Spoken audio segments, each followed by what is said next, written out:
Oiê, boa noite, bem-vindos. Fê, você conseguiu entrar, que show! Oi, Lilian, boa noite, Miriam, tudo bem? Que legal ver vocês aqui, muito bom, gostei, adoro a companhia de vocês, é legal ver que toda semana ou quinzenalmente vocês estão com a gente, é muito show, muito bom, gosto bastante. Vamos dar um tempinho pro pessoal entrar e antes da gente... Oiê, Mayara! Antes da gente começar de fato a entrar no tema, queria dar uns recadinhos. A cada semana a gente está recebendo muita gente nova aqui no canal. Pra gente é uma honra e uma alegria receber vocês. Para quem é novo aqui, seja bem-vindo. Essas lives acontecem toda segunda-feira às 9 horas da noite. A gente só vai intercalando eu e o Daniel aqui presente na câmera, enquanto o outro tá nos bastidores no comentário, ajudando, tirando dúvidas, trocando ideias. E o intuito do nosso canal, quando a gente fez lá atrás, era um jeito de tornar a visão junguiana, a ideia de Jung, mais acessível para todo mundo. Lembrando que trazer a ideia da psicologia analítica de forma acessível não é trazer de forma rasa, porque é uma psicologia profunda. Então a nossa ideia é a gente conseguir mastigar um pouquinho as ideias do Jung para todo mundo que gosta, que compartilha da mesma visão, para aqueles que querem conhecer. Não precisa ser só para estudantes ou para psicólogos e terapeutas, pode ser só para curiosos, para apaixonados por Jung, para aqueles que estão em processos terapêuticos dentro da linha junguiana. Então, esse é um canal de troca e eu acho que por isso que é muito rico, porque a gente consegue trazer ele mais didático, de uma forma que a gente consegue encaixar no nosso dia a dia e assim a gente absorve o que tem de mais precioso na psicologia analítica, que é o olhar da vivência, da entrega da alma para os nossos processos e para as nossas questões. Então sejam bem-vindos para quem está aqui. Olá todo mundo, boa noite.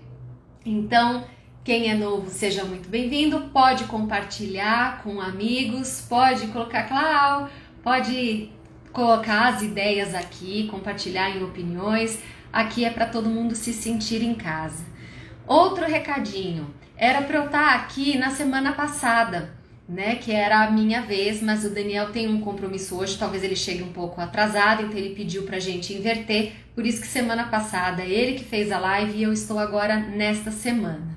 E eu preciso avisar que no dia, não a próxima segunda-feira, a outra, que seria a minha vez, eu vou estar novamente num estágio, fazendo atendimento clínicos em Ayurveda, lá em BH.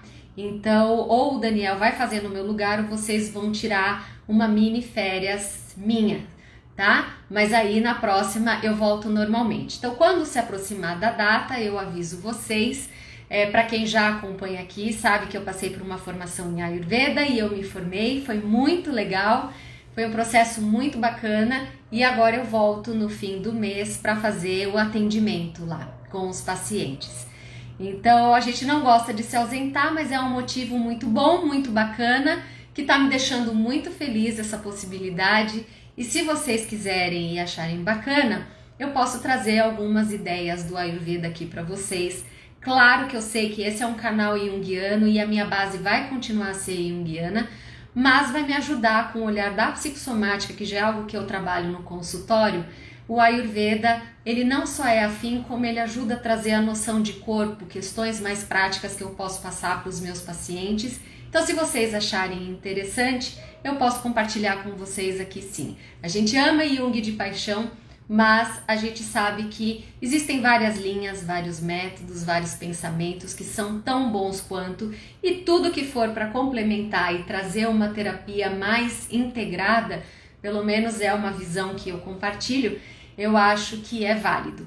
Então, vocês topando, eu posso trazer mais sim, porque é muito rico e tem tudo a ver com Jung, mas não vou deixar de ter a minha base junguiana. Eu só vou acrescentar outras linhas, outras visões, outros métodos que casam extremamente com o Jung, tá? Eu acho que é um jeito de tornar as nossas discussões mais ricas, se vocês quiserem. Senão, não tem importância. Já tem muita coisa para falar de Jung aqui, e a gente já vem falando esses 3, 4, 5 anos, nem sei mais quantos anos, e os assuntos não se esgotam. Então, fica de vocês. Legal saber que vocês gostam, que vocês estão querendo. E aí eu vou preparando e trazendo essa novidade, porque eu acho que ter a oportunidade de estudar isso é uma bênção e todas essas oportunidades precisam ser compartilhadas, tá? Então agora começando na nossa live, que o tema escolhido é possível viver a vida de uma forma terapêutica? E aí, como resposta eu já entreguei um pouquinho nos stories que eu acredito que sim, mas eu quero colocar aqui essa proposta e ver se vocês concordam e, por favor, fiquem à vontade de questionar ou de colocar algo que fizerem sentido para vocês, tá? Bom, como vocês sabem também, eu sempre trago essa ideia, né, dos temas aqui, muito casados com os processos terapêuticos que eu encontro no consultório.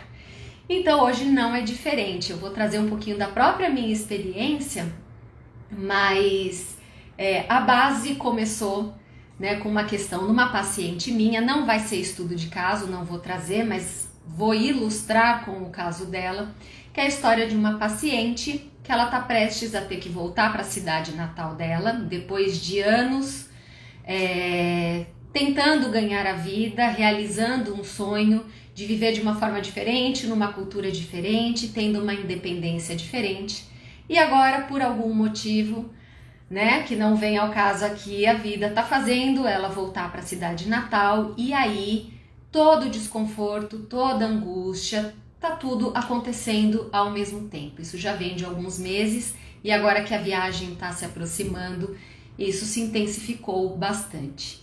E por quê? Não só porque o lugar que ela estava e que ela viveu há anos representava um sonho e uma oportunidade de uma vida diferente, e claro que ter que voltar, ter que sair é difícil, mas o que está vindo agora para ela, que está transbordando, é um sentimento, olá, boa noite, é um sentimento de medo, né? Medo do que vai encontrar, do que vai ser, uma sensação de tempo perdido, como se, putz, né, nem a ideia dela não era voltar, ou não voltar nessas condições, e agora ela está tendo que voltar, então ela se pergunta se isso foi tempo perdido, e a sensação de que ela está voltando para uma prisão. E por que essa sensação de voltar para uma prisão? Porque é como se ela tivesse que voltar para a mesma estrutura, com a mesma ordem, do mesmo jeito como ela saiu. Como se a mesma menina que saiu da cidade natal dela fosse voltar agora e encontrar tudo do mesmo jeito e ser colocada de lá naquela história, naquele enredo, da mesma forma, como se nada tivesse mudado, como se esses anos que ela passou fora não tivessem sido significativos, e daí vem a ideia dela de tempo perdido. Boa noite, tudo bem?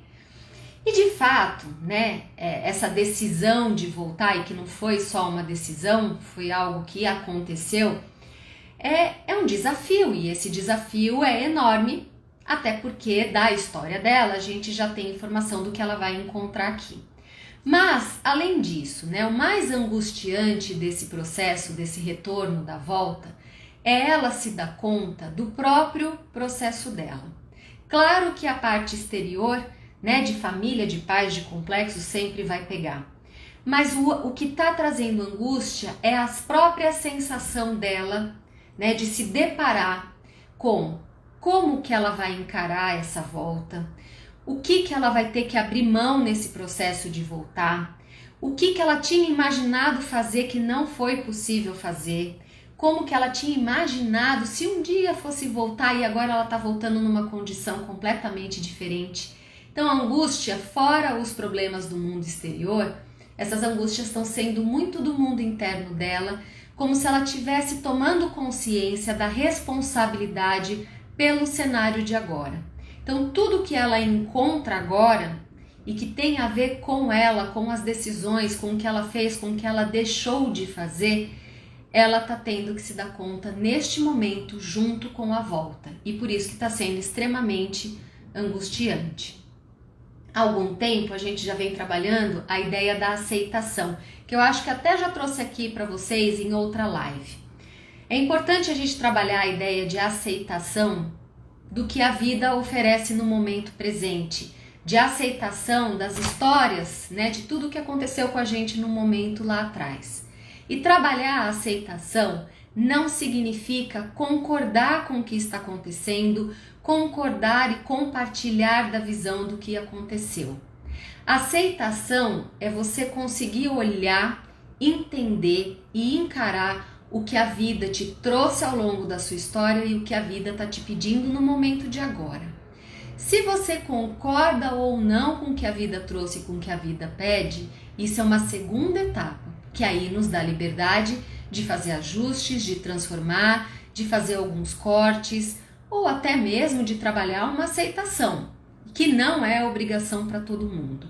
Então, aceitar o momento presente, aceitar a condição presente é uma tarefa que ela, no caso dela, mas que todos nós devemos procurar fazer, porque é se entregar para o que a vida e para o que o momento pede, tá? Concordar, fazer algo com aquilo, transformar, é sempre a segunda parte do processo.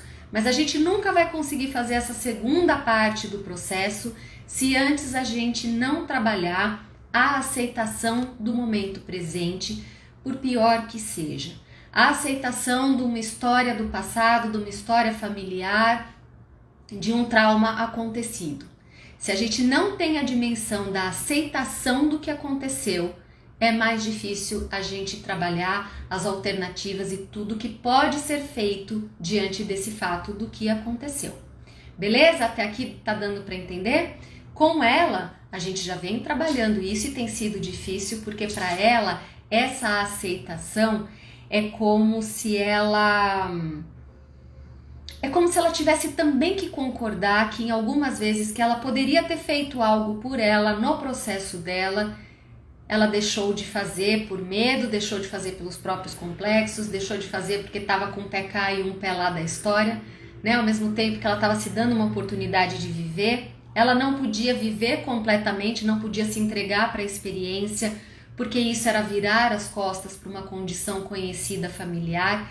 Então, aceitar isso, esse retorno para essa família, para essa condição, é angustiante também porque ela tem que olhar para aquilo que ela se encontra hoje e tudo que ela fez com as oportunidades até o momento presente.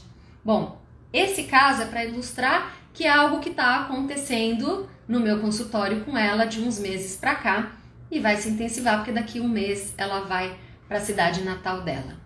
Porém, quando a gente olha para casos psicossomáticos no consultório, não é muito diferente. Pelo contrário, a gente percebe essa dinâmica acontecendo da mesma forma.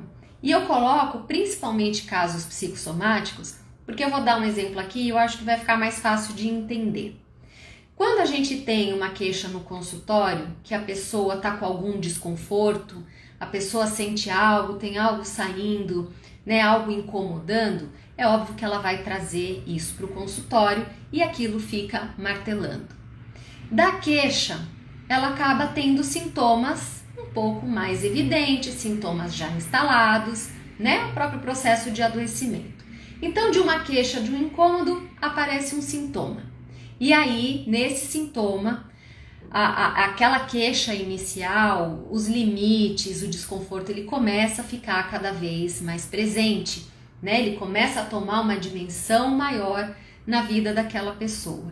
E é muito comum o paciente psicossomático falar: nossa, eu tô me sentindo mal porque parece que toda semana eu não mudo de assunto, eu tô trazendo a mesma coisa. E é óbvio, porque aquele desconforto, aquele sintoma, aquele desafio está sendo colocado para ele semanalmente porque está pedindo uma reestruturação, está pedindo uma mudança, não tem como ignorar. Quando o sintoma aparece, e aí não importa se ele é físico ou se ele é mental, psíquico, porque dentro da visão da psicologia analítica não se separa mente e corpo, então não tem doença psicossomática, todas as doenças são. É claro que você vai ficar um pouco monotemática porque aquilo interfere na sua vida, aquilo ocupa espaço. Aquilo demanda mudanças, demanda adaptações, demanda limitação. Aí as queixas começam a mudar, porque depois que vem sintoma, depois que vem limitação, depois que vem alguns ajustes para ser feitos, as queixas mudam. Até que chega num ponto desse processo de adoecimento, que é a chegada do diagnóstico. E aí, quando se tem um diagnóstico, muda tudo. E por que muda tudo?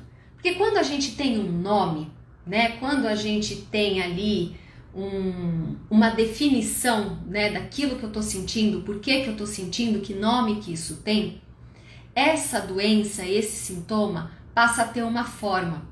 E quando ele tem uma forma, ele toma um espaço, ele ocupa uma dimensão, tanto na psique quanto na vida ou no corpo da pessoa, de uma forma mais robusta, né? Então, quando se tem um diagnóstico, é inevitável a gente olhar para aquilo que está acontecendo. Quando se tem um diagnóstico, não tem como ignorar. Porque antes, quando tem um sintoma, quando tem um desconforto, a gente quer resistir e a gente começa a justificar de mil maneiras para não ter que dar conta da possibilidade do que aquilo pode representar. Mas quando vem um diagnóstico, muitos encaram até com uma sensação de sentença, que também não precisa ser olhado assim. Mas é inevitável no momento do diagnóstico a pessoa ter que se deparar com algo robusto, com algo que tem forma, com algo que agora tem um nome, que ocupa um espaço, que vai demandar alguma coisa, alguma mudança na vida daquele paciente. E é nessa hora, né, quando vem um diagnóstico, que aparecem todas as resistências. As resistências vêm junto com lamentação, obviamente dá para compreender isso, mas também vem com revolta, vem com mágoa, vem com mais angústia e com a própria negação, né? Tem muita gente que recebe o diagnóstico e aí quando recebe o diagnóstico conta na sessão e depois passa a falar de qualquer assunto, menos sobre o diagnóstico. E aí é a parte mais pesada da negação, que aí a terapeuta tem que bancar a chata e começar a relembrar que, opa, tem algo acontecendo aí, a gente precisa olhar. Eu costumo falar em sessão que enquanto a gente não valida o diagnóstico, a gente não pode decidir o que a gente vai fazer com ele, né? Então, quando eu falo isso, o que eu tô querendo dizer? Enquanto a gente não aceita o diagnóstico, a gente não pode ir em busca de um tratamento. E quando eu falo isso, né, sobre aceitar o diagnóstico, porque aí a gente tem a liberdade de escolher o que fazer com ele, não é se apaixonar por um nome, se apaixonar por um diagnóstico. Então, assim, não é cavocar aí em busca de uma justificativa de algo que eu sinto. Até porque na visão da psicossomática não importa tanto o nome, né? Importa o sentido, a simbologia, o que aquilo limita, o que aquilo faz fazer, né? Agora, a importância do diagnóstico é a validação e a aceitação de uma condição. Não é para a gente se apegar ao diagnóstico, como eu costumo brincar, para virar o nosso sobrenome, porque é uma condição que a gente está, não é o que a gente é.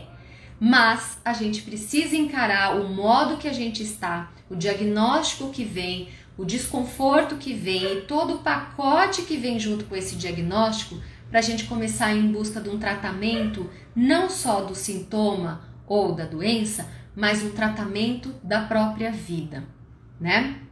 Nos casos mais graves, onde a gente já tem um diagnóstico avançado, de repente de doenças que a gente sabe que não são doenças degenerativas ou que já está em estado de metástase e que não resta muito tratamento, né? O tratamento, na verdade, vem como algo mais paliativo, que precisa de um outro conforto, principalmente nesses casos mais graves, a gente precisa convidar a morte para sentar ao nosso lado. Não tem como ignorar, não é saudável ignorar. Então a gente precisa pegar um fôlego, convidar a morte para sentar ao nosso lado e olhar com generosidade, olhar com amor, junto com o desespero, junto com a revolta, junto com o pacote inteiro para a condição que aparece no momento. Por quê? Se a gente não olha, não encara um diagnóstico independente da gravidade que ele tenha, como que a gente vai conseguir simbolizar aquilo que está acontecendo na nossa vida? Como a psicologia analítica, ela é extremamente simbólica, como que a gente vai trabalhar um sintoma, como a gente vai trabalhar uma condição, simbolizando, né, vendo o que aquilo, o que conversa com a pessoa, o que significa para a pessoa aquilo, se eu não encaro. Por isso a importância de colocar o diagnóstico, de colocar o sintoma, de colocar os complexos, de colocar os traumas frente a frente, para a gente conseguir ter a dimensão exata e conseguir ir atrás da cura, do tratamento, da aceitação ou do melhor encaminhamento possível. Só vou ver aqui porque tá passando e aí eu vou me perder. Só um minutinho, gente. Isso, Tânia. Eu tô falando, Bru, que é qualquer diagnóstico. Pode ser um diagnóstico psiquiátrico, pode ser diagnóstico de uma outra doença, uma patologia, mas também pode ser de traumas, de complexos fortes que tem. O diagnóstico é quando a gente fecha ali um retrato, uma condição da pessoa. Então, toda e qualquer condição a gente tem que olhar, encarar, e aí trabalha uma questão da aceitação, que eu falei um pouco antes, eu não sei se você já estava aqui, que enquanto a gente não aceita a condição, a gente não consegue ir atrás de um tratamento ou de uma alternativa, a gente não sabe o que fazer com aquilo.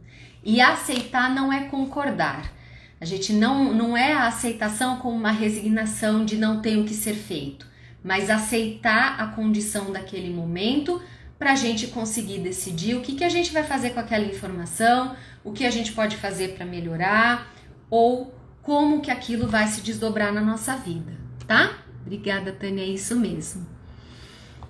Bom,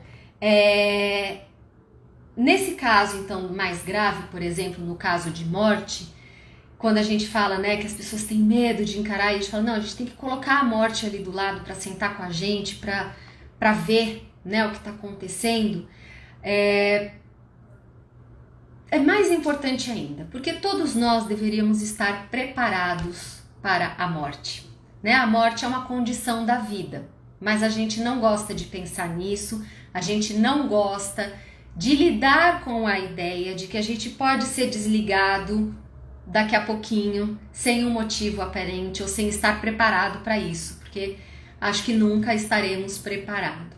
Por que eu estou indo para esse nível mais profundo? Para ver essa dimensão do olhar terapêutico, que eu fui do mais leve, que é um caso de complexo, para um caso de adoecimento, para um caso de uma doença que vai para uma morte, para a gente voltar para a nossa condição de vida, tá? Vai ser esse raciocínio, aguentem aí que vocês vão ver que vai ser um convite legal.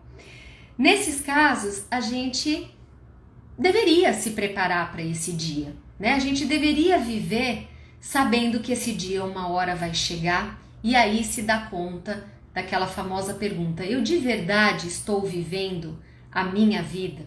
Se eu for desligada, né? Se eu morrer amanhã, ninguém quer morrer amanhã, mas eu vou em paz? Eu deixei de fazer alguma coisa? Eu deixei de falar algo para alguém? Essas reavaliações que quando vem muitos assuntos de morte ou quando vem uma pessoa adoecendo, né, nesses estados na nossa família ou numa rede de amigos, é inevitável a gente parar, se observar e começar a refletir sobre a nossa própria vida. Quando a gente tem uma morte real se aproximando, a gente sabe que a gente tem que correr contra o tempo. Isso no consultório é difícil, porque você não quer encarar isso. Por mais que você saiba que tem que encarar, o paciente não quer e terapeuta muito menos, né? Porque a gente se apega, cria um vínculo, tem um amor ali. Então, dói nos dois lados. Mas quando tem uma situação de uma morte real ali perto, a gente sabe que a gente tem que correr contra o tempo. A gente não cabe muito uma negação. Então, a gente olha para a condição, a gente olha para a doença, muitas vezes olha para o período que o médico dá ali de expectativa de vida e a gente tem que correr. Correr para onde? Para nossa própria vida. E aí, correr para nossa própria vida não é necessariamente fazer alguma ação física, porque tem casos que as pessoas estão mais debilitadas e não vai ser possível fazer. Mas correr para nossa própria vida, de tomar posse de quem nós somos, tomar posse da nossa história, do que foi vivido, do que foi deixado de lado, do que precisaria ter sido reavaliado. A gente faz aquela limpeza, o faxinão da nossa própria história, né? Até que a gente percebe nesses momentos, né, de cuidados paliativos e nesse momento de ali quase morte, de que o tempo é relativo. Então a gente cria uma necessidade, uma urgência para ver tudo, e aí a gente descobre que o tempo é relativo. Por que eu tô falando isso com um sorriso no rosto? Porque ao mesmo tempo é um processo muito bonito que a pessoa, ela encara a própria vida, toma posse da própria vida. E muitos casos a gente vê que naqueles meses de vida a pessoa vive o que de repente anos passados ela não viveu. E isso é bonito. Ela sabe o que vai acontecer, ela se prepara para isso, vivendo o máximo possível, fazendo coisas, conversando com pessoas, trabalhando perdão, trabalhando mágoas, às vezes tendo que encontrar com alguém e falar algo, olhando a própria história e falando tudo que eu repeti até hoje, né, dos meus assuntos, de mágoas, de punição com as pessoas. Hoje eu posso entender que, na verdade, aquilo que eu contei sobre a minha história era com o olhar do meu complexo, era o olhar da minha dor. Na verdade, eu sempre amei aquela pessoa, eu não odeio ela. E eu odeio a possibilidade de amar uma pessoa que me abandonou em algum momento. Então, essa reavaliação é um processo muito, muito, muito bonito. Porque você vê a pessoa vivendo, vibrando a vida, se identificando cada vez mais com quem ela é, porque agora não importa mais o outro, não importa o amanhã, ela quer dar conta no momento que ela tem e todo dia se torna um presente. Peraí, galera, já venho. Aquilo que eu não aceito não existe para mim, então eu não tenho como desenvolver a capacidade de saber de lidar, né? É exatamente isso, Laure. Se eu não aceito, aquilo não se torna concreto, aquilo não se torna um fato. Se não se torna um fato, como que eu vou lidar com aquilo, né? Então, se eu não considero, se eu rejeito, eu não tenho manobras para lidar. Eu faço a manutenção do próprio complexo. Quando eu não aceito tudo que eu penso, tudo que eu reajo, tudo que eu fico ali, né? Tudo que fica reverberando na minha cabeça, toda a mágoa que eu fico ali cutucando, toda a dor que eu vou tirando a casquinha, isso é a manutenção do complexo. Se eu aceito, mesmo que eu não concorde, eu consigo trazer a dimensão exata. Se eu não aceito, eu fico só fazendo a manutenção do próprio complexo, tá? Mas é isso mesmo. Então, quando a morte é real, você tem esse processo. Você corre contra o tempo para descobrir que o tempo é relativo e você pode viver a sua vida naquele tempo que te resta muito mais intenso, com muito mais verdade, né? Com muito mais abertura para quem se é, de repente, do que se viveu uma vida inteira. Agora, quando a morte não é real, né? Quando você não tem um diagnóstico, você não tem uma condição, você não tem uma expectativa ali que te dá um tempo estimado ali cravado, mas que você lida com a possibilidade de uma grande transformação, de uma grande mudança, ou com um grande trauma, ou algo que a vida te deu um chacoalhão ali. É isso que eu coloco quando a morte não é real. Mas todas essas situações faz a gente relembrar que a morte existe e que a gente de repente não está preparado para ir a qualquer momento que ela chegar, que a gente tem coisa para fazer. Quando a gente tem esse cenário, a gente pode dar conta de quantas vezes ao longo do dia, ao longo das semanas, essa morte simbólica convida a gente para ressignificar, para simbolizar esse chacoalhão que a gente recebe. Quando ela é real, não adianta, ela é concreta, a gente tem que convidá-la para sentar do lado e trabalhar.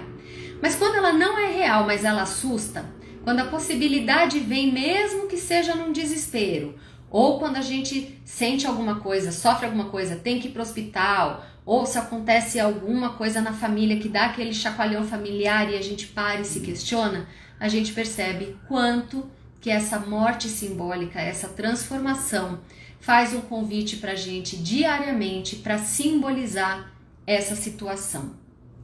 Quantos pedidos de transformação a vida nos dá? Quantos pedidos daquela reavaliação da nossa rota a própria vida coloca pra gente através de obstáculos. Quando a gente tenta e aquilo não se resolve, quando a gente fica teimando com aquilo e algo não acontece, são todos pedidos de uma morte simbólica. No tarô a gente vê muito isso. O arcano da morte não é a morte do fim, mas é uma morte da transformação. E se tem uma transformação, tem um renascimento. Quando ela não é real, mas ela faz um convite, a gente percebe que diariamente a gente é convidado pela nossa alma, pelo nosso self, pela nossa sombra, pelos nossos complexos, o quanto que ela pede para a gente levar ela em consideração e fazer essa reavaliação da nossa própria vida. Laura, que bom, fico muito feliz. Assiste sim a gravação depois e conta se gostou, tá bom? Até uma próxima. Então, quantas vezes que quando essa morte, esse chacoalhão, esse obstáculo vem, ele não está pedindo esse convite dessa transformação. Está pedindo esse convite para a gente tomar posse da nossa vida, da nossa condição e fazer esse processo que eu chamo que é ir além do consultório. No consultório é óbvio, né, que a gente vai se auto-observar. E é importante ter alguém que guie a gente nessa auto-observação, de ter um olhar treinado que vai ajudar a gente a treinar o nosso próprio olhar para a nossa própria vida. Por isso que o processo terapêutico é muito interessante. Só que quando a gente começa a perceber que além do consultório, no nosso dia a dia, né, no nosso trabalho, nas nossas relações, na nossa própria história, a própria vida vai colocando elementos ali, fazendo a gente se auto-observar, ensinando pra gente não só os nossos limites, mas ensinando aquilo que está saindo errado, aquilo que não está agradando, aquilo que a gente não quer mais. Isso é um processo de auto-observação. A gente não precisa chegar num ponto de um diagnóstico, uma doença, para fazer essa reavaliação de vida. A gente recebe esse convite semanalmente. Se a gente não consegue ainda encarar o diário, semanalmente eu tenho certeza que a gente vai ter pelo menos uma situação que acontece que vai dar aquele chacoalhão e que vai fazer a gente se auto-observar e se autoconhecer. Quando a gente entra nesse processo, né, dessa transformação, desse pedido de tomar posse da nossa própria vida, a gente vai validando o nosso próprio caminho, que é um trabalho que a gente faz no processo terapêutico. Mas é como se a nossa própria vida, o nosso próprio entorno, os nossos próprios pontos de contato validassem o nosso caminho. O que é processo terapêutico? É a gente se conhecer, mas a gente ir atrás da nossa própria vida. Não é ir atrás da vida perfeita, não é resolver todo mundo da família, não é acabar com todas as sombras, não, porque enquanto a gente vive, a gente está produzindo complexos. Mas é para a gente começar a se conhecer e validar o sentido das nossas experiências. É conseguir ter mecanismo de aproveitar cada coisa que acontece para a gente se colocando na nossa rota. Para a gente não se sentir refém e nem preso da nossa história passada. Para a gente não ficar preso à condição dos complexos e da sombra que enquanto a gente não olha, acompanha a gente até o último dia da nossa vida aqui. É provável que antes da morte concreta houveram convites para a elaboração da morte simbólica? Com certeza, não é provável, é certeza que isso acontece. É que quando vem a morte concreta ali perto, concorda que a gente já não cabe filtro, né? Não cabe dedos, não cabe muitas vezes o outro. A pessoa se lança na dor, se lança na revolta, se lança na expectativa e ela vai tentar viver e resgatar aquilo que tem. E a gente percebe isso principalmente em caso de doenças psicossomáticas que não precisam estar em estado grave. Já vem dando um sinal, aquele desconforto, algo que está saindo ali do esquema, um jeito desconectado do que a pessoa sente, do que ela vive, isso já está acontecendo há um tempo. é que os sintomas são simples, os sintomas são justificáveis, os sintomas a gente pode deixar para lá um pouquinho e não altera a nossa vida, mas o tempo todo a gente está recebendo convite para essa elaboração da morte simbólica sim, viu? E esse é o trabalho que a gente traz aqui, principalmente da psicologia analítica, que é olhar para os eventos que acontecem e ver o que aquilo conversa com você. É um olhar simbólico para tudo, desde a euforia das coisas boas até daquilo que traz pra gente um desconforto e que tira a gente da nossa própria essência. Na morte de um familiar que eu não aceito, também esse convite para uma transformação. Sim, Noemi, porque toda vez que a gente tem uma morte, um luto, isso acho que até eu falei numa live de luto, se eu não me engano, toda vez que a gente chora uma dor, uma perda, e luto não é só morte de pessoas, às vezes ter que mudar de uma casa assim é um processo de luto, né? Que é algo que é tirado, é uma condição que é tirado e a gente tem que dar conta de conviver com o vazio. O luto é isso, tá? Então a gente tem vivências, experiências de luto de uma pessoa que trabalhou 30 anos num lugar e de repente é mandada embora, aquilo é um luto, tá? Não é só a morte física, a morte de alguém. Mas toda vez que a gente se depara com o luto ou com a morte de alguém, o choro daquela morte é não só daquele fato daquela pessoa que foi embora, mas todas as outras mortes e todos os outros lutos que a gente passou. Então, uma coisa interessante de se trabalhar luto é o choro e a dor desse luto aqui reedita também todas as outras perdas e todos os outros lutos.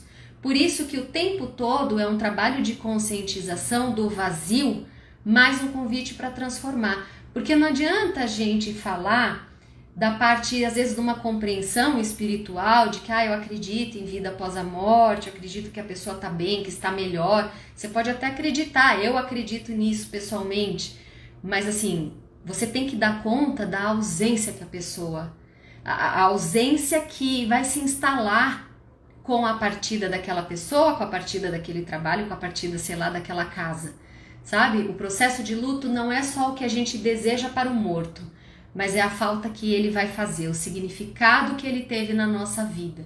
Por isso que trabalhar luto é imprescindível, tá? Luto não trabalhado gera uma série de outros sintomas, de outros complexos que em algum momento aparece para ser olhado, porque é esse convite da transformação. Transformação da presença, transformação do amor, transformação da história que foi vivida ou da história que não foi vivida, mas que precisa tomar um outro lugar, precisa tomar uma outra dimensão. Quando um complexo se constela e o sintoma aparece, sim, essa é a visão da psicossomática, tá? Toda doença é um complexo. Essa é a nossa visão.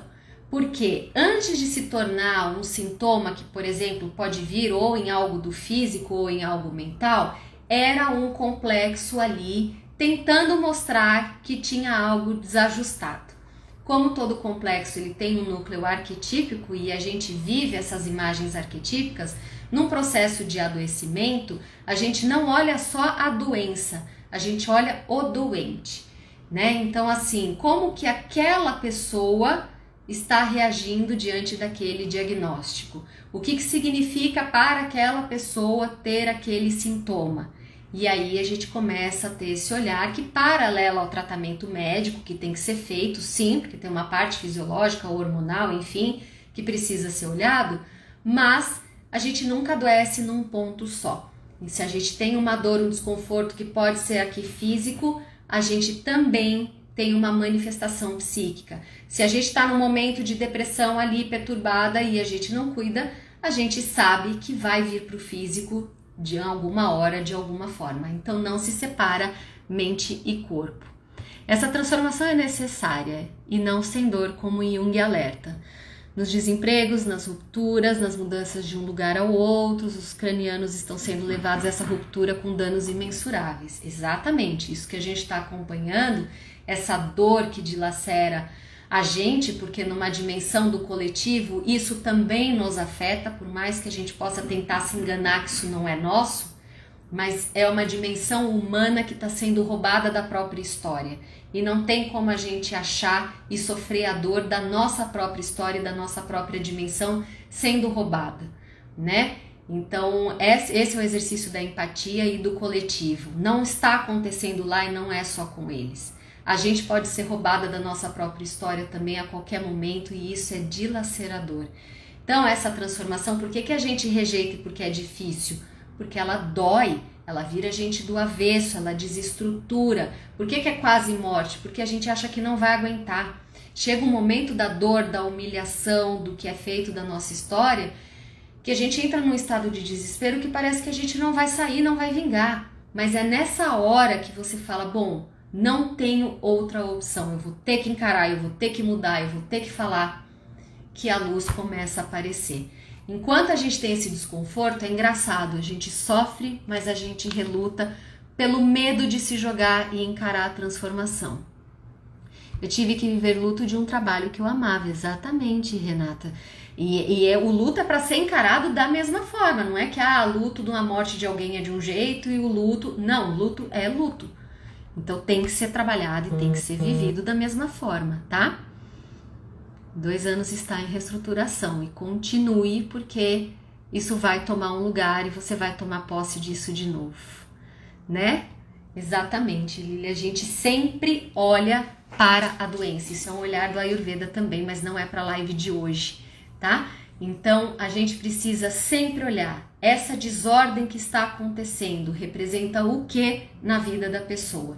Se você não faz esse olhar simbólico, se a pessoa não consegue acessar essa dimensão e ela fica muito com o pragmático, muito com o literal, muito ali com o fato, ela não vai conseguir transformar, porque aí ela fica justificando, ela fica buscando ali um culpado, mas ela não consegue entender nela, na condição, o para quê. Para quê? Por quê? O que aconteceu que eu cheguei nesse estado, ou que essa situação chegou nesse estado na minha vida. Exatamente. As guerras, tudo que acontece lá fora estão acontecendo aqui dentro também. Por isso que a gente também tem que olhar para a nossa própria história, e o Jung coloca isso. Não dá só para a gente mergulhar numa condição coletiva, porque a gente se perde no coletivo e a gente acaba sofrendo não só as nossas dores, mas a dor de um mundo, e a gente não dá conta. A gente tem que olhar para a nossa dimensão, o que isso significa para a gente, o que isso reverbera na gente, e tentar dessa contenção com uma estruturação egóica, para aí sim a gente conseguir olhar para o coletivo, mas ser ativo, né? Conseguir de forma protegida e não mergulhado nesse complexo. Como aplicar no nosso cotidiano esse trabalho terapêutico e identificar a função transcendência? Vou chegar lá, Jorginho. Peraí que eu já tô indo. Então, voltando aqui. O ato de viver por si só, ele é extremamente desafiador. Viver é extremamente angustiante, mas viver também é muito prazeroso e viver também é extremamente revelador.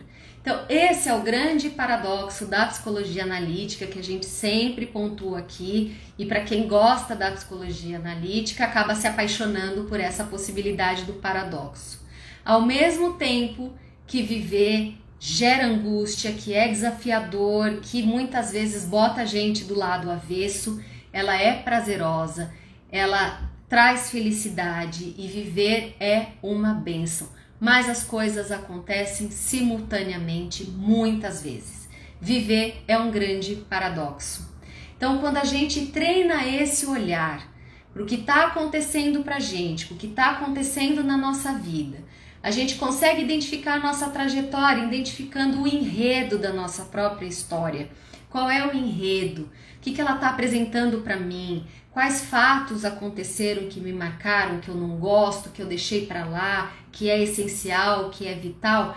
Eu consigo trabalhar esse paradoxo do que isso reverbera em mim.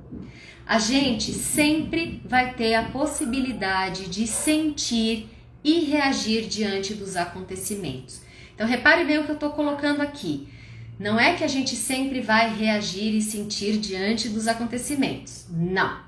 A gente sempre vai ter possibilidades de reagir e de sentir diante dos acontecimentos. Como assim? Tudo que acontece com a gente vai trazer possibilidades de desagrado, de aceitação ou de bênção. Por pior que seja o cenário, a gente sempre vai poder escolher como a gente vai sentir e como a gente vai reagir diante desse cenário. Então, nós decidimos se aquilo que a gente está vivendo, se aquilo que a gente passou vai ser um caos ou se aquilo vai ser transformador. A decisão será sempre nossa. Aí você pode falar, bom, mas aí você está fantasiando, né? Não é tão simples assim. Não falei que é simples, mas a decisão sempre é nossa. E aí foi o que eu trouxe um pouquinho do que eu vivi no processo de Panchakarma, há 2 semanas atrás, que começa uma semana em casa e aí depois é uma semana que a gente fala que é de internação lá. Foi um caos, mas foi maravilhoso. Mas foi um caos. Não é que é ou um ou outro. Não, é um caos. É um caos porque te tira da zona de conforto, você tem restrição alimentar, você tem que fazer uma série de coisas lá que a gente não está acostumado. Você chega lá, você passa por limpezas de corpo, e não é só corpo, é uma limpeza do campo sutil, é uma limpeza do campo espiritual, ao mesmo tempo que a gente fica incomodado com tudo, porque a gente reclama do conforto, a gente reclama das coisas que a gente tem que tomar que não são agradáveis, a gente reclama das terapias, mas quando a gente aceita que o processo de Panchakarma, se vocês quiserem eu explico depois o que é, o processo de Panchakarma é assim, e para você conseguir fazer essa limpeza, esse restart do corpo, que é a nível celular, então é uma coisa profunda, não é um detox que a gente faz, é uma coisa de acompanhamento médico. Quando você entende que é isso e que exige essa entrega e essa aceitação, enquanto você não aceita, você só fica com caos e sofrimento, porque se passa fome, você é exposta, sua vulnerabilidade é exposta ali, é um caos. Agora, se você aceita que essa é a melhor condição, inclusive para sua saúde, que é aquilo que você tem que passar, que pode ser transformador, aquilo vira maravilhoso da mesma forma. Você não deixa de passar por esses desconfortos, mas você tem um olhar muito mais generoso até para suas limitações, até para suas queixas. Então, num processo de Panchakarma que eu passei, foi exatamente igual assim. E esse é o paradoxo da psicologia analítica, não é ter que decidir qual lado da história você vai querer, é entender que muitas vezes na vida você vai encarar as duas coisas. Então, para as mamães, quem está grávida aí assistindo, é uma bênção ser mãe, deve ser uma bênção, morro de vontade de ser. Agora, problemas na gestação pode ter, desconforto pode ter, medo e ansiedade com certeza, e nem por isso a experiência não deixa de ser incrível, mas é caótica, é desconfortável, é tudo ao mesmo tempo. Esse é o paradoxo de viver.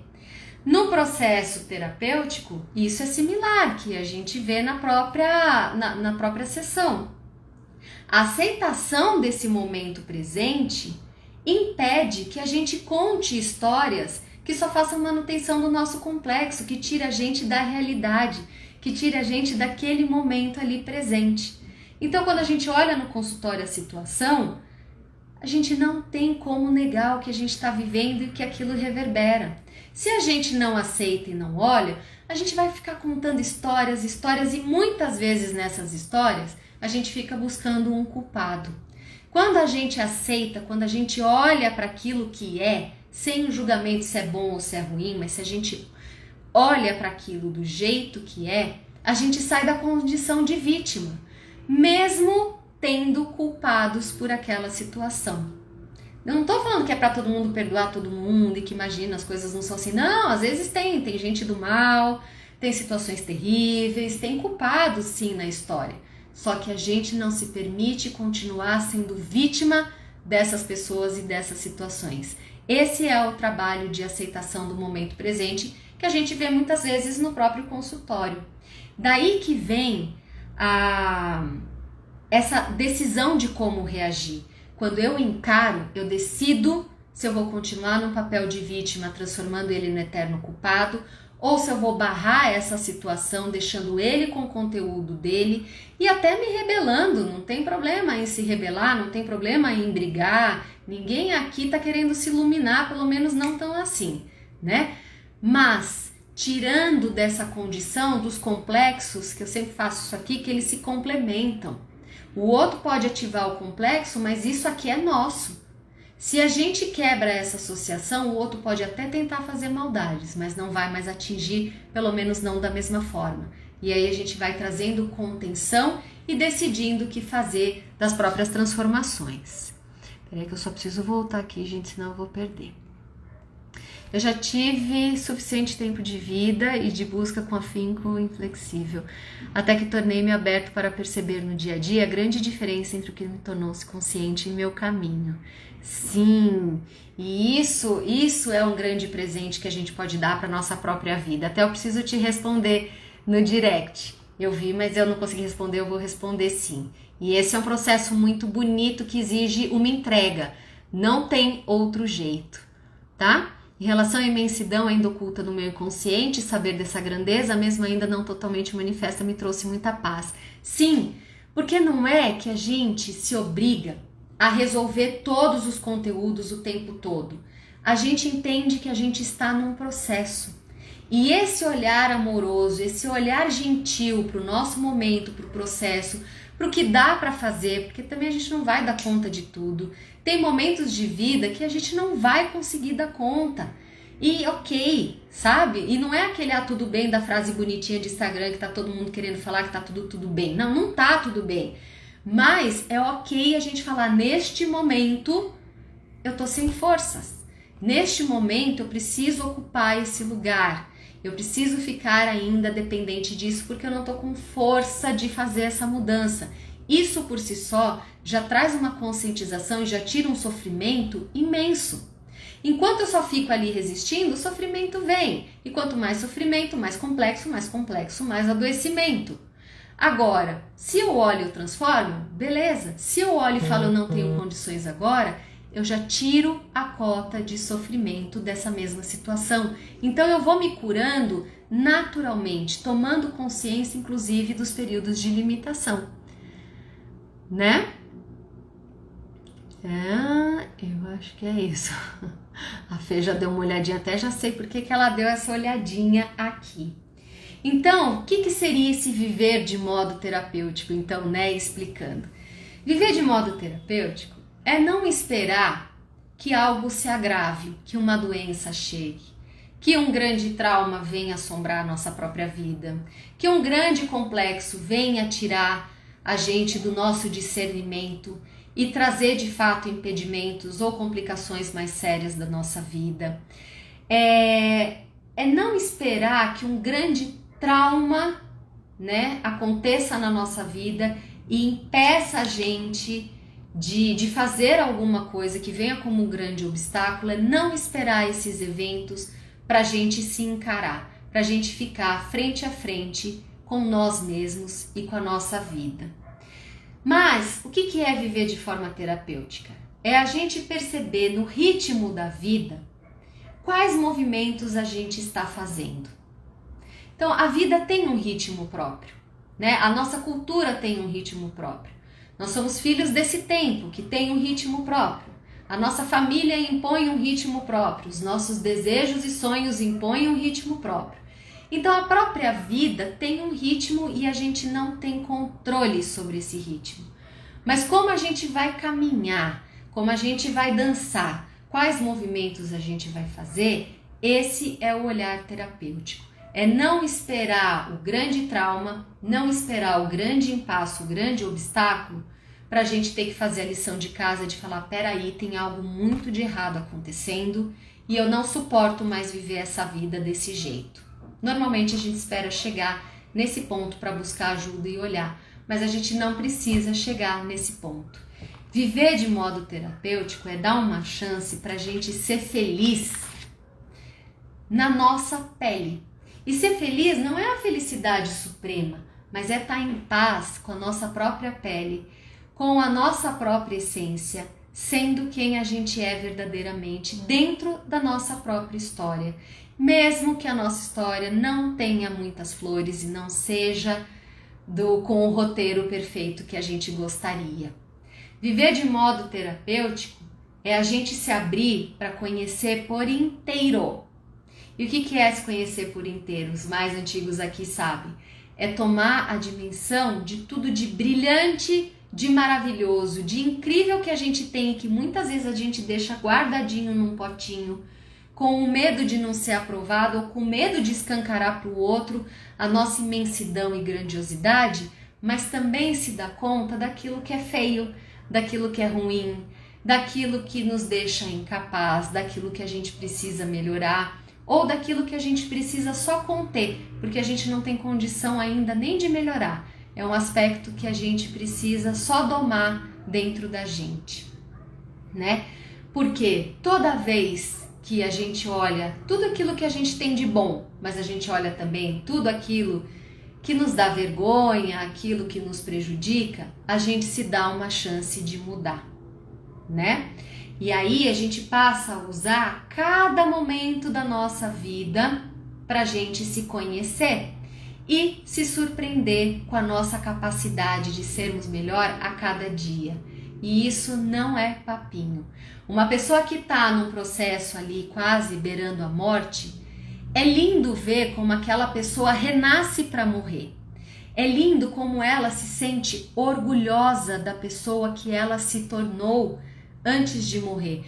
Porque não é difícil a gente escutar uma pessoa que fala assim: aquela que sofreu todos esses anos de vida não era eu, mas eu achei que fosse, porque eu estava tão identificada com aquela dor que eu me transformei naquela mágoa, eu me transformei naquela pessoa, mas essa não sou eu. E às vezes são naqueles últimos momentos ali que a pessoa consegue sentir um orgulho enorme, porque ela conseguiu acessar quem ela é, apesar de tudo aquilo que aconteceu na vida dela.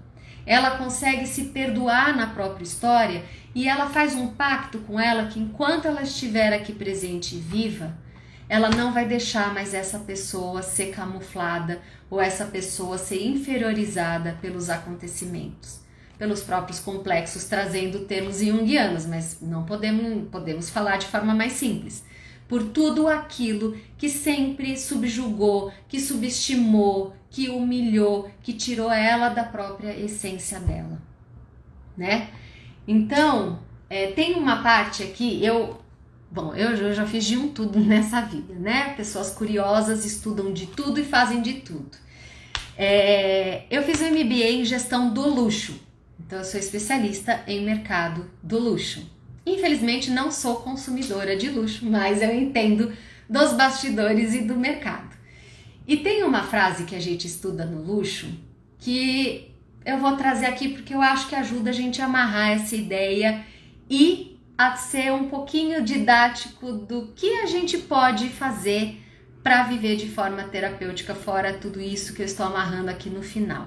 Tem uma frase que a gente usa no mercado de luxo, eu não trabalho nesse mercado, que a gente usava no mercado de luxo, que é a capacidade de transformar o ordinário em extraordinário. Ou seja, o que queria dizer isso dentro do mercado de luxo e que eu acho que a gente pode encaixar aqui? Trazer nas nossas condições mundanas, no nosso dia a dia, no nosso pequenez e na nossa grandiosidade, nos momentos de imensa alegria, nos momentos só de manutenção de uma rotina, transformar cada momento da nossa vida em algo extraordinário, ou seja, cuidar, ter atenção de cada detalhe e em cada detalhe colocar o seu melhor. Porque quando a gente olha para o detalhe e a gente coloca o nosso melhor, mesmo que não seja em ação, pode ser só em conscientização, a gente transforma cada coisa na nossa vida em algo surpreendente. Eu gostaria de trazer essa frase do luxo que, enquanto eu estava pensando minutos aqui antes de entrar na live, me veio. E eu acho que esse é um olhar terapêutico. Aí, mãe, você perguntou que eu nunca, como que eu ia usar o meu MBA? Usei hoje, né? Porque é isso, quando a gente olha para a nossa vida, a gente consegue perceber que às vezes a mudança é isso aqui, mas causa uma transformação tão intensa que a gente não precisa esperar nada se agravar para fazer. O olhar terapêutico é a gente identificar na hora da crise, na hora do desconforto, na hora ali do que a gente está sendo contrariado e escolher como que eu posso viver isso aqui da melhor forma possível? Muitas vezes o viver da melhor forma possível vai ser virar as costas e ir embora, se respeitar e falar, isso aqui eu não passo mais, isso aqui eu não escuto mais, sabe? E se respeitar, virar as costas e ir embora mesmo, com dignidade.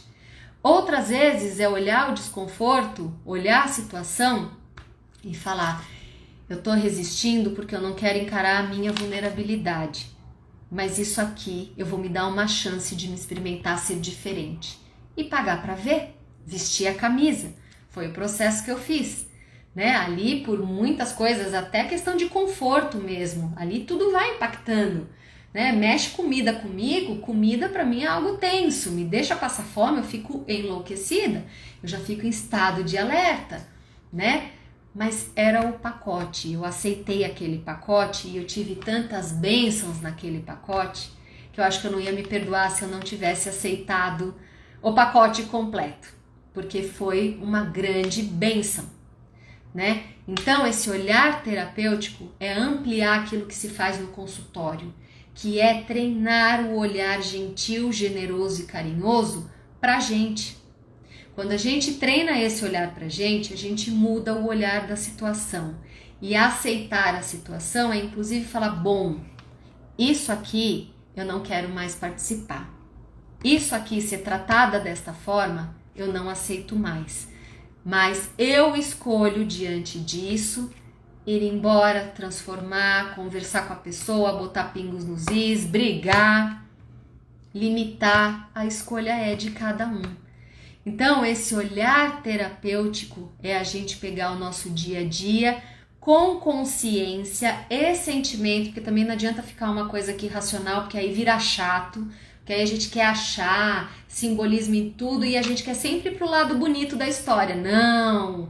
Às vezes aceitar é falar, caramba, isso mexe comigo. Isso aqui me... sabe? Isso aqui me...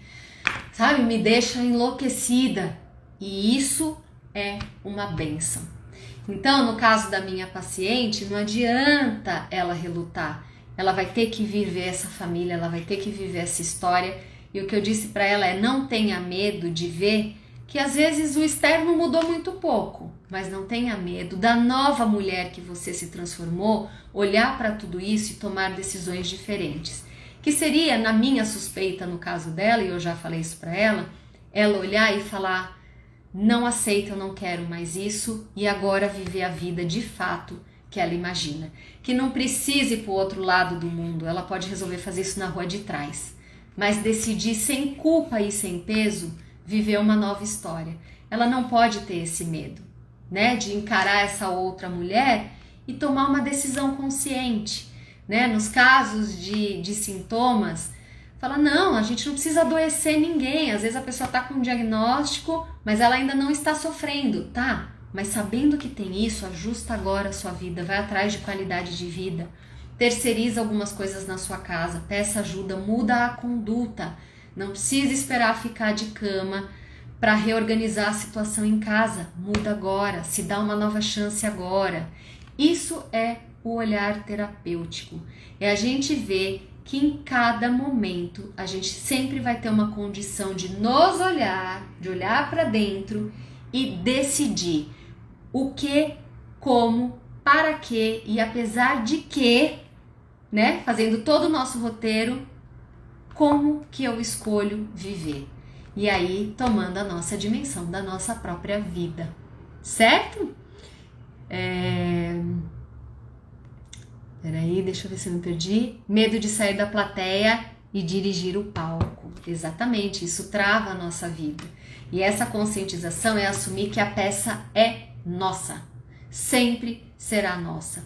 O complexo é um esquema que a gente é jogado que busca uma ampliação de consciência. Assim como toda doença busca um equilíbrio, a febre busca um equilíbrio, a história da nossa vida e todas as nossas dores buscam uma cura. E o trabalho de cura é nosso, não é de ninguém. A gente não precisa do aval de ninguém para se curar. A gente tem essa capacidade de fazer isso com a gente. Até porque não é só sugerir, é viver também o que se sugere, nos permitindo viver o processo em si de quem somos. Exatamente, exatamente. E passar por isso, que vai além da teoria. A gente vê a teoria, o que o Jung coloca ali, o processo dele que a gente acha lindo, mas na hora que bate na gente, a gente acha um terror. Mas quando a gente se permite viver esse processo e se confrontar, inclusive correr o risco de dar tudo errado, de ser um caos real e de odiar, enquanto a gente não se lança disso, a gente não sabe o tamanho da nossa força. Mas a gente tem que correr o risco, inclusive, de falar: Deus me livre, isso aqui não me pega nunca mais. Mas tudo é aprendizado. Aê, Lilian, livro para indicação. Um momento agora. Que legal, esse livro eu não conheço não, vou anotar aqui. Vou anotar para ver, não conheço esse livro. Tânia, querida, muito obrigada, fico muito feliz com o seu carinho. Espero que tenha sido bom essa reflexão. E eu desejo plenamente que todos nós, não só você que está num novo momento de vida e que vai ser uma mamãe excelente, eu desejo que todos nós possamos nos encarar e perceber que a vida é agora, gente. E a vida é tão bonita, a vida é tão surpreendente, a gente só precisa permitir que ela nos surpreenda. Até os complexos. A gente não pode esquecer que tem complexo bom, a gente só olha o complexo negativo, mas tem complexo positivo. Então, já que a vida, nós somos seres complexados, vamos viver a nossa verdade e deixar a vida nos surpreender, transformando os nossos complexos em referências cada vez mais positivas, referências cada vez mais transformadores. E essa é a função transcendente. É quando a gente se abre para aquilo que acontece, olhando de forma consciente como o nosso inconsciente, como nossa alma reage e poder fazer a transformação. O Jung fala: sem tensão não há transformação. Então não adianta só eu pensar, eu tenho que racionalmente olhar para o meu inconsciente, para o meu self e deixar a beleza da vida se fazer. Deixar essa função transcendente, esse significado, esse efeito significativo, as sincronicidades atuarem na gente. Não é só uma vez por semana no consultório que a gente vai conseguir fazer isso assim. Já é uma imensidão de possibilidades, mas eu sempre bato, eu sou chata com os meus pacientes de falar: olha para o seu dia a dia, olha para a questão, tenta fazer isso. Muitas vezes eu brinco que a pessoa tem lição de casa para fazer, porque essa transformação está sempre contínua, ela está sempre acontecendo, ela não precisa esperar o consultório, não está nas minhas mãos, eu não tenho esse poder.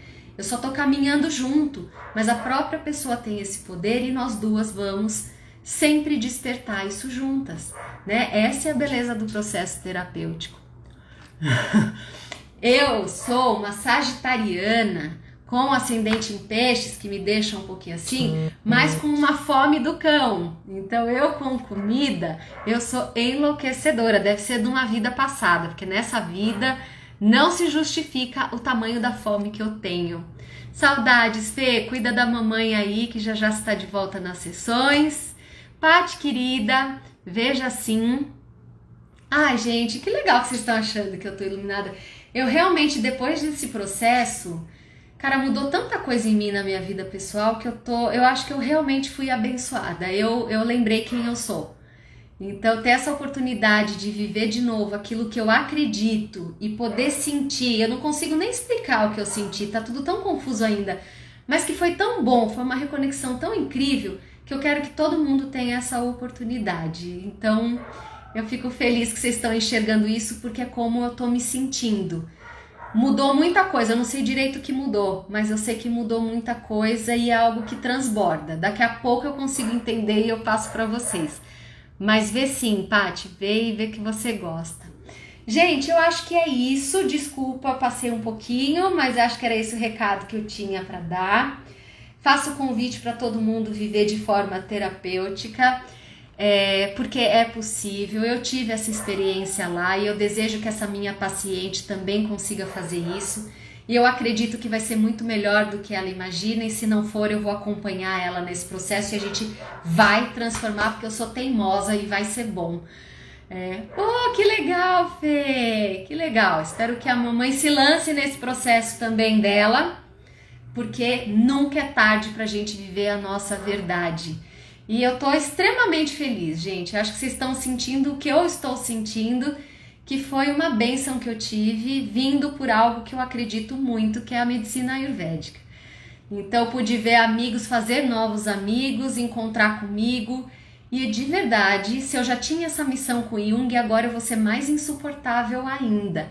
Porque eu acredito tanto na vida, eu acredito tanto no amor, eu acredito tanto na felicidade, que é uma questão de honra. Eu vou viver isso sim, cada vez mais, independente das circunstâncias, e eu tenho certeza que vocês também vão conseguir viver, tá? Um beijo enorme para todo mundo. Semana que vem o Daniel vai estar aqui na frente e eu vou estar nos comentários. E na outra segunda-feira eu vou estar bebendo um pouco mais dessa experiência do Ayurveda lá de novo, atendendo os pacientes da própria clínica.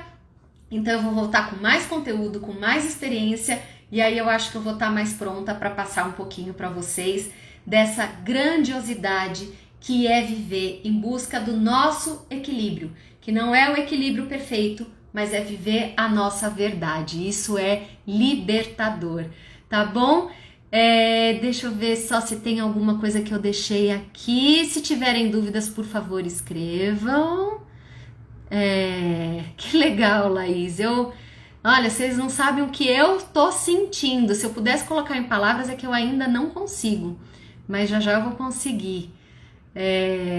Que legal que vocês gostaram. Eu acho que é isso, não tem nenhuma dúvida. Daqui a pouco eu organizo tudo, mas espero que eu consiga pelo menos contaminar com um pouquinho de esperança, porque, cara, é isso. E a gente vai conseguir.